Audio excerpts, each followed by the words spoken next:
Hi எல்லாருக்கும் welcome to my YouTube channel pathway to TNPSC with Kousi. நான் கௌசல்யா. ரொம்ப பெரிய கேப்க்கு அப்புறம் என்னோடய புக்ஸ் எல்லாம் எடுத்து அரேஞ்ச் பண்ணிகிட்ருக்கேன். யூஜிக்கு அப்புறம் என்ன பண்ண போகிறோன்னு நான் யோசித்தப்போ நான் சூஸ் பண்ணது டிஎன்பிசி. சூஸ் பண்ணதோட சும்மா இருந்துடாமல் டிஎன்பிசி ரிலேட்டடாக நிறைய சர்ச் பண்ணுறது, புக்ஸ் கலெக்ட் பண்ணுறது, ஜெராக்ஸ் போடுறது, இந்த மாதிரி ஏதாச்சும் பண்ணிகிட்டே இருப்பேன். யூஜி முடிச்சுட்டு டேஃப் வடலூர் பிரான்ச்சில் கிளாஸ் போனேன், டெஸ்ட் பேட்ச் போட்டு ஃபாலோ பண்ணேன். அப்படி நல்லா போயிட்டுருந்துச்சு. அப்புறம் ஒரு பெரிய கேப், மேரேஜ், குழந்த அப்படின்னு. அந்த கேப்பில் நான் டிஎன்பிசி விடணும்னு நினச்சதே கிடையாது. டிஎன்பிசி ரிலேட்டடாக அப்டேட்டில் இருந்துகிட்டே இருப்பேன். ஆன்லைனில் டெஸ்ட் பேட்சஸ் போடுவேன். அந்தளவுக்கு ஃபாலோ பண்ண முடியாது. அப்படி இப்படி ஒரு 2 இயர்ஸ் போயிடுச்சு.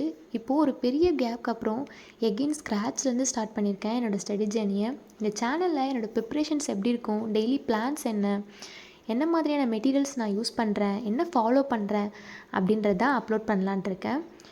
நீங்கள் பிகினராக இருக்கீங்க, இல்லை என்ன மாதிரி ஒரு பெரிய கேப்க்கு அப்புறம் ஸ்டார்ட் பண்ணுறீங்க அப்படின்னா வாங்க சேர்ந்தே ஸ்டார்ட் பண்ணலாம்.